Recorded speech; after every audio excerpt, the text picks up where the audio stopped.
Let's just come out of that military headquarters briefing and join David Chater, who joins us now from central Baghdad. David, brings us up to date with events.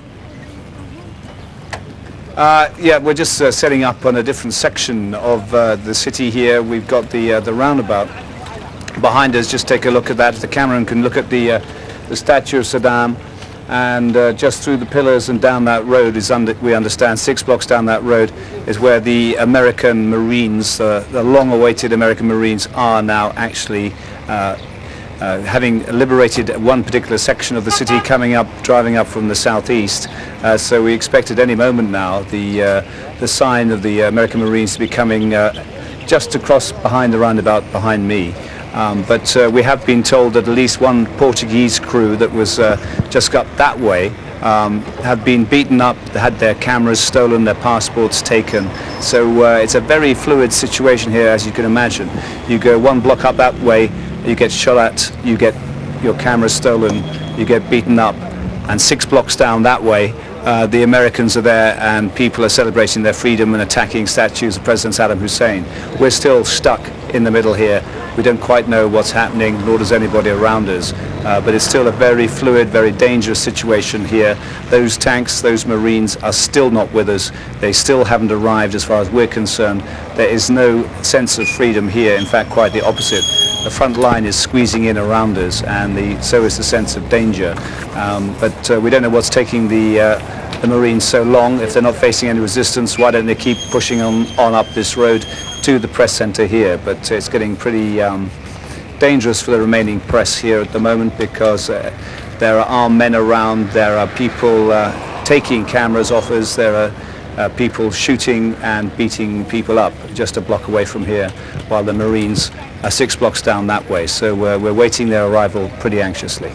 David, we're just trying to work out the geography, exactly where you are. You say you've moved position from where you were earlier at the Palestine Hotel. I can't hear.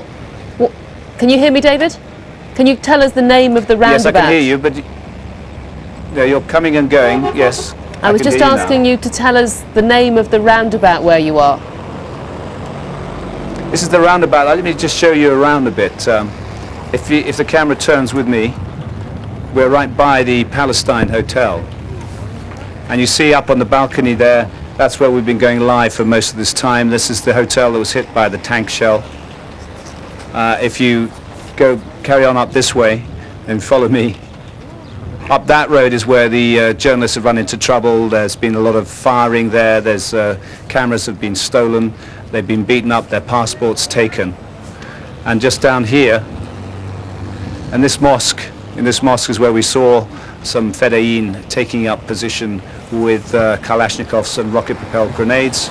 And just down there, past the statue of President Saddam Hussein, who is still in control of this little section of the city, this little island. And beyond there is where the Tahrir Square is, and where the American tanks, so I'm told by you, are now at the moment, and where the Marines, with any luck, are pushing forward towards us. But that's all I know. I can only tell you what I'm seeing here. This is a small island where we don't really know what's happening, where the city has not yet been liberated as far as we're concerned.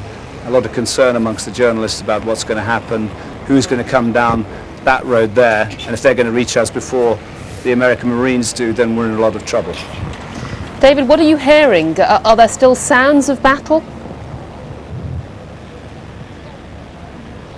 I can't hear you again. David, I was asking you if you can hear me. Can you hear me, David? Go ahead, go ahead. I was asking you about what you were hearing, whether you can still hear anything, any sounds of battle. Yes, there's intermittently you get a large detonation of tank shells. It's still going on around here. We're hearing coalition strike jets above us. We're hearing a lot of small arms fire, but mainly from this direction now, not from the Tigris River, the eastern bank, which is over here, just a few hundred yards away from me. So a lot of activity, a lot of small arms fire, some resistance going on around this area, but we don't know exactly what's happening. We know that a Portuguese TV crew that went off that way got about 2 blocks, and then they were fired at. They had to abandon one of their cars. They got out of there with their lives, but that's it. Isolated pockets of resistance, and this pocket, the isolated pocket we're in at the moment, appear still to be resisting. Still no sign of the Americans, although we've seen them on the opposite bank for nearly 48 hours now.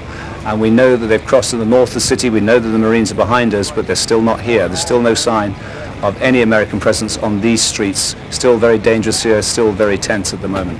David, if you can still hear me, what can you tell us about any officials you've seen today, particularly, for example, any sign of the Information Minister?